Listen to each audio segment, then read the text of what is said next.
Could a strange substance found by a southwest Arkansas man be part of a government test?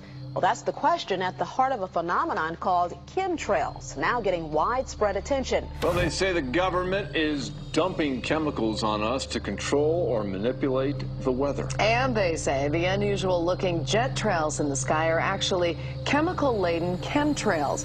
People say the government is up there in airplanes spraying all kinds of chemicals to change or manipulate the weather, leaving what you see there, and they call that a chemtrail.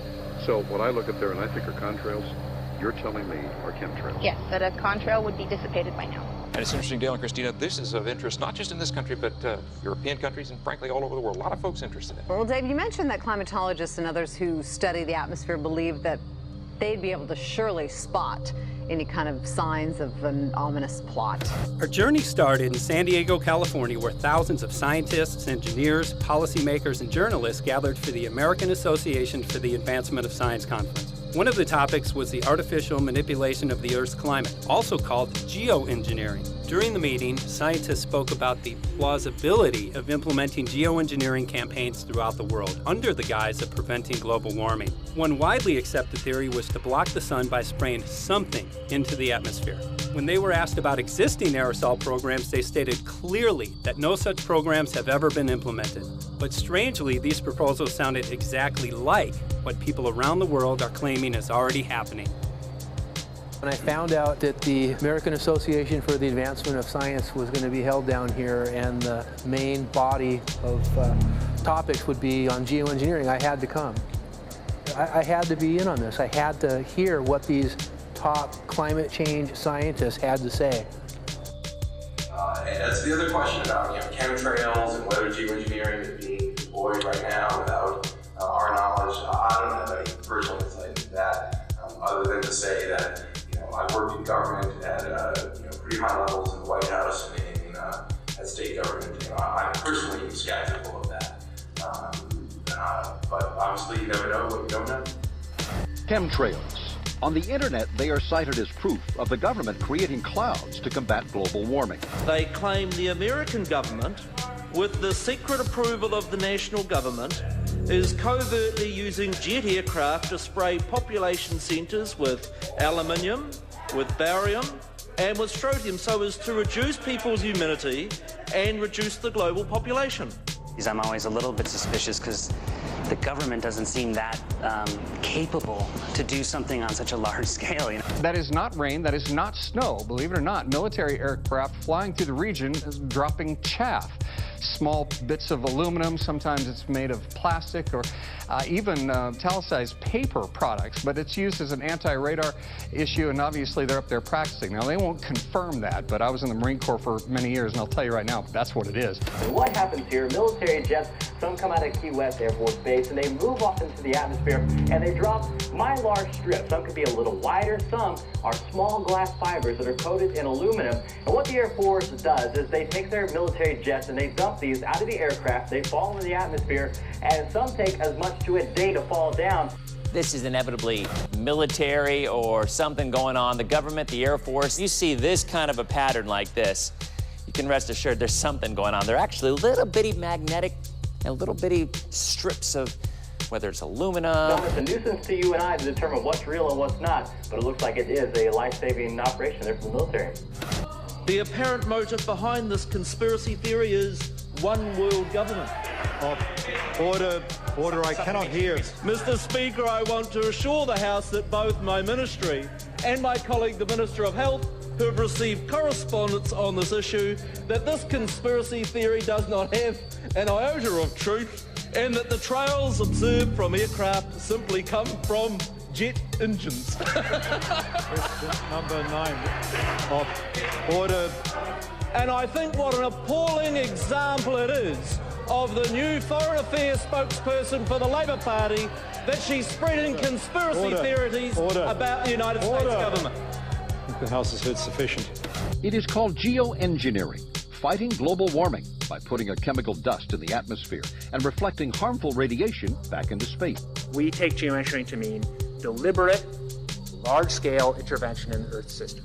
There are a variety of schemes that have been discussed for geoengineering. A classic example is injecting reflecting particles into Earth orbit. Nevertheless, there might be some good reasons to think about alumina. It turns out, first of all, there's been a lot of work on the environmental consequences of alumina in the stratosphere.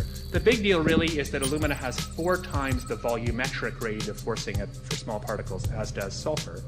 And that means you have 4 times less surface area for the same radiative forcing. And this is a much bigger deal. You'd have roughly 16 times less the coagulation rate. And that's the thing that really drives removal. So you could get away, we think, with much smaller mass fluxes. So that's why we see things like in the use aircraft patent from '89, they talk about aluminum. And that's why we're seeing in the surface water samples aluminum. And here's David Keith saying that aluminum has 4 times the reflective volume surface area. So they'd like us to think that we're talking about sulfur, but here they slipped up and let it out that aluminum is 4 times better to achieving their ends, and it sounds like it's going to be one they don't want us to know the effects of.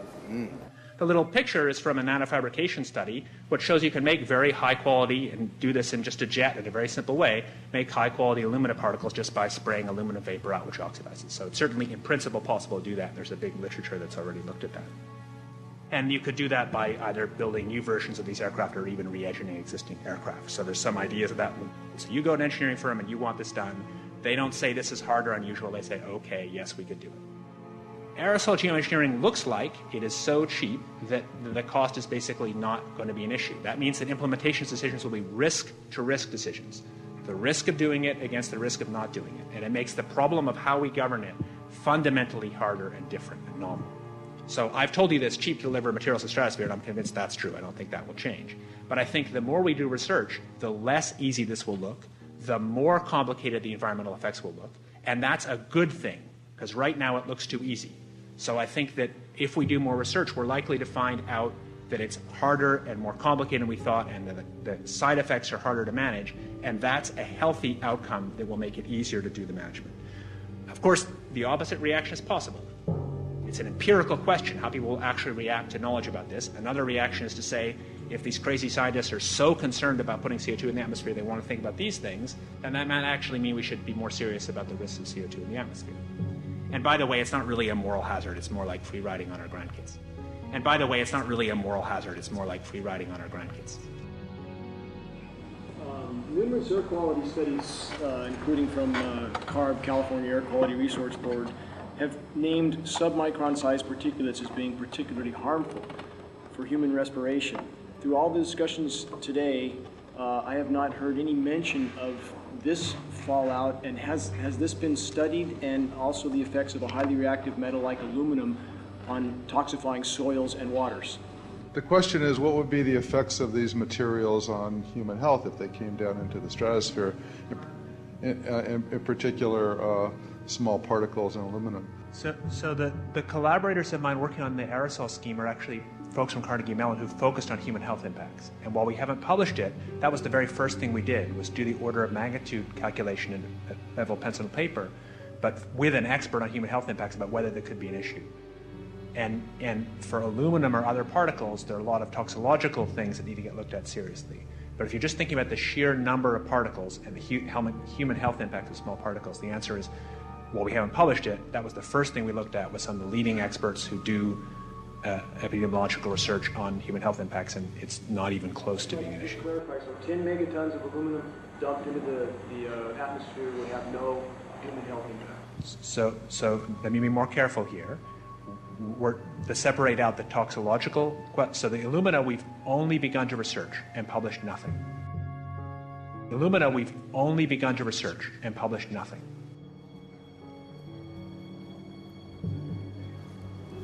Dane looked at him and he said, so you're telling me that spraying 10 to 20 megatons of aluminum, as you said, would have no human health effects? He took a deep breath and he swallowed and he said, let me be more careful here. We haven't done anything serious on alumina, and so there could be something terrible that we'll find tomorrow. We haven't looked at it. And that, for me, that was the whole main point of what is going to be coming out to the public. It's the damaging effects of aluminum that are being found around the world in massive amounts. Here's David Keith confronted on this very issue, and he looked, you know, at that point like they just let the cat out of the bag. Mm-hmm.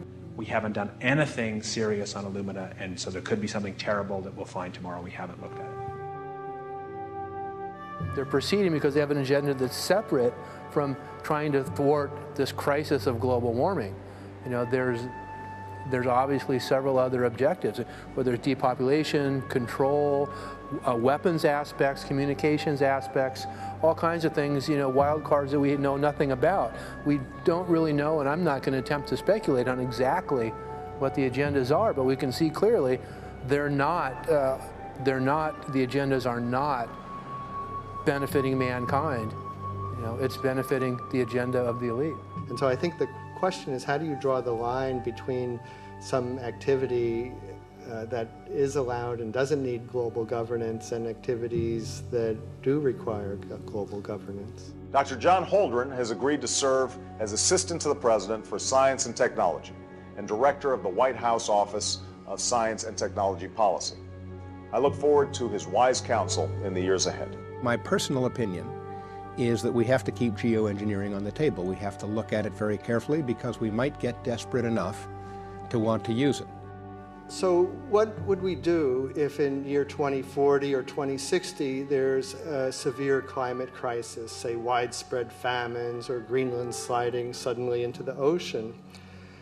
That the only plausible way in which we could start the Earth cooling this century is to directly intervene in the climate system, say by putting particles in the stratosphere. We do stuff in the stratosphere all the time, of course, and so it's not as though the stratosphere is absolutely pristine. But you don't want to have people going off and doing things that involve large radiative forcings or go on for extended periods, or for that matter, provide lots of reactive surfaces that could result in significant ozone destruction.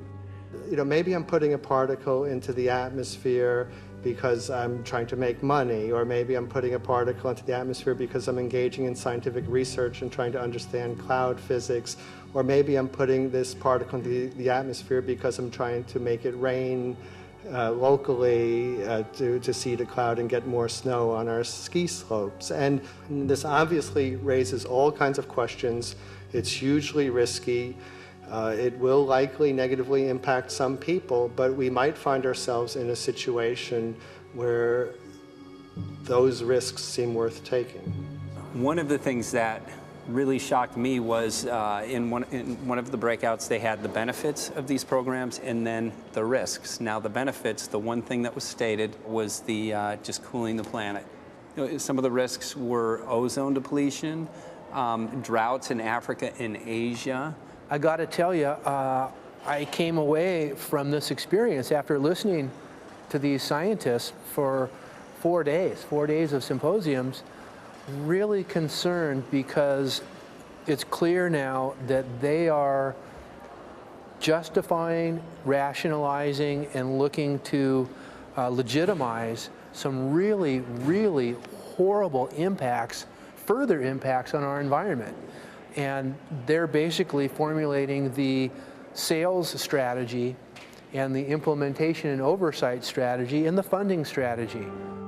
After San Diego, I was shocked by the programs that had been proposed. I decided to write about it. That night when I finished, I sent the article to an online publication with my email address attached. When I woke up the next morning, my inbox was flooded with responses from around the world. Why? Because I had just broken the story on aluminum in geoengineering models, which I had no clue at the time that very few people knew about. Now this metal, aluminum, is being found in massive quantities way above normal levels all over in rain, in soil, and in snow. After that, the calls started pouring in from people who were desperate for someone to investigate. That was the fuel that started the film. Before we started filming, we had the opportunity to sit down with one of our favorite authors and documentarians, G. Edward Griffin, to find out what he knew about the subject. I'd like to talk for a minute about an issue that's getting more and more attention. That's the issue which scientifically is called stratospheric aerosol geoengineering, also called the Chem-Trail issue. I'm very aware of the Chem-Trail versus Contrail controversy. As far as I'm concerned, it's an open and shut case. I have been watching the development of jet travel from its very beginning. I used to live near the Los Angeles airport.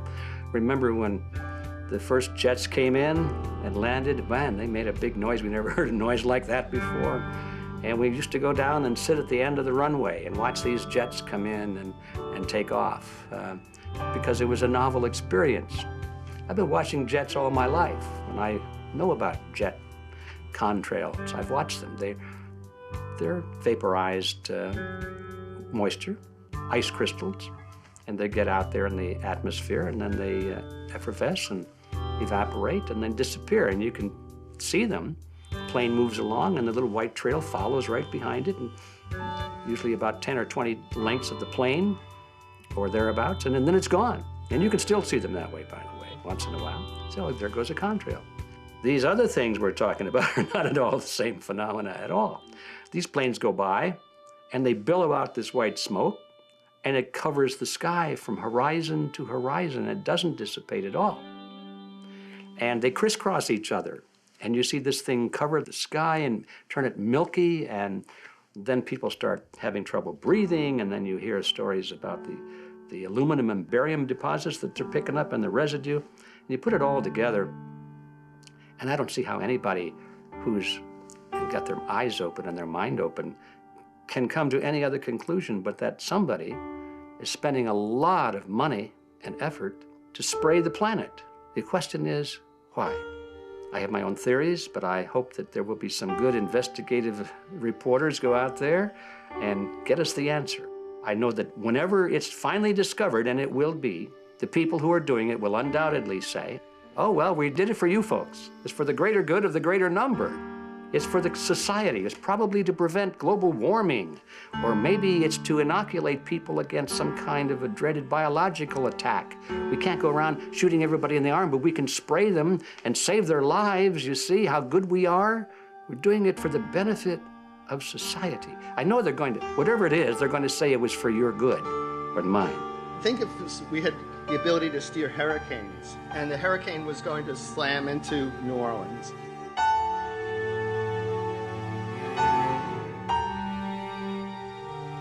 And let's say you could steer it so it would hit Mississippi instead, where for 100, that means I would be willing to more or less kill 18 Mississippians to save 1,800 New Orleanians. And if you do that knowingly, are you murdering those 100 people? And there's all kinds of equity issues there.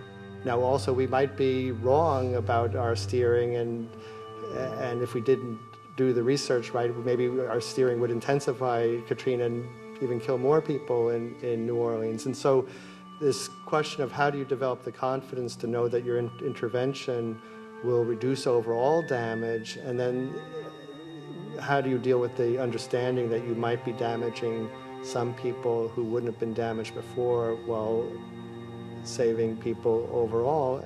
The spraying appears to be mostly in NATO countries. I've seen it here in the United States, I've seen it in England, I've seen it in Scotland, I've seen it in Canada, and I've had reports from people who live in France. There's a grouping, there's a political grouping here of some sort. It's international in scope. It's not just an American phenomenon, it's international. And anybody that wants to investigate that, I think, has to take that fact into consideration. They're going to find a political grouping and a political motive here.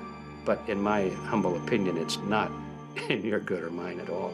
I don't know what it is, but we'll soon find out.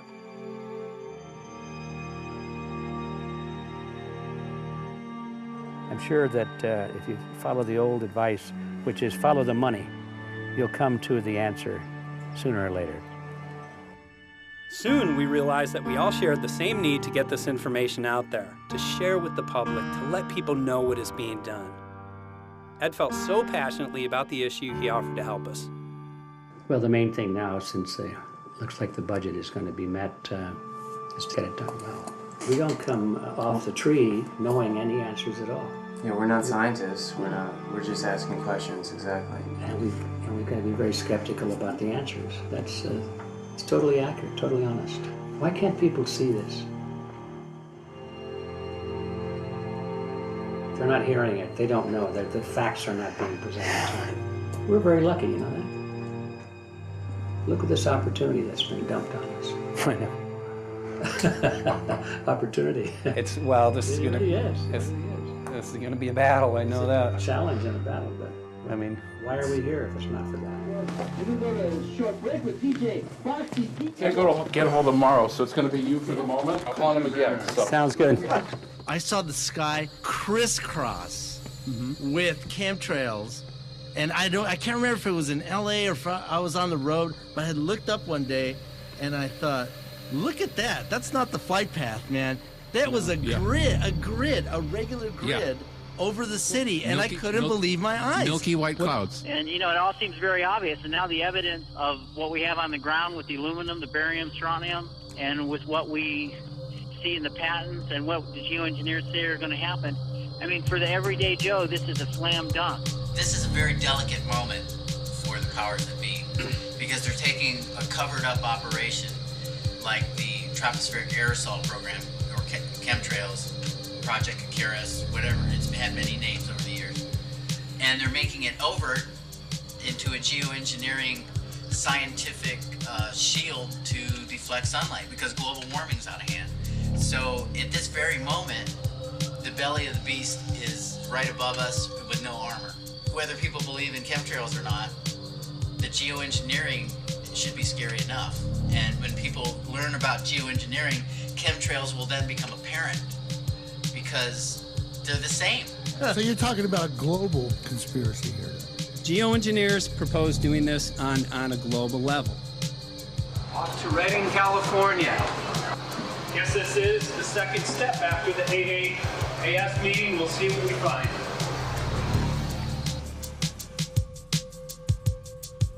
Right here in Northern California at Dana Wigginton's house. He owns over 2,000 acres overlooking Lake Shasta. He told me about some of the challenges that they're having up here. Let's go and talk to Dane. We'll see, you know, what's going on his property. We'll see what he's going through and also what action he's taking based on the test results that he has.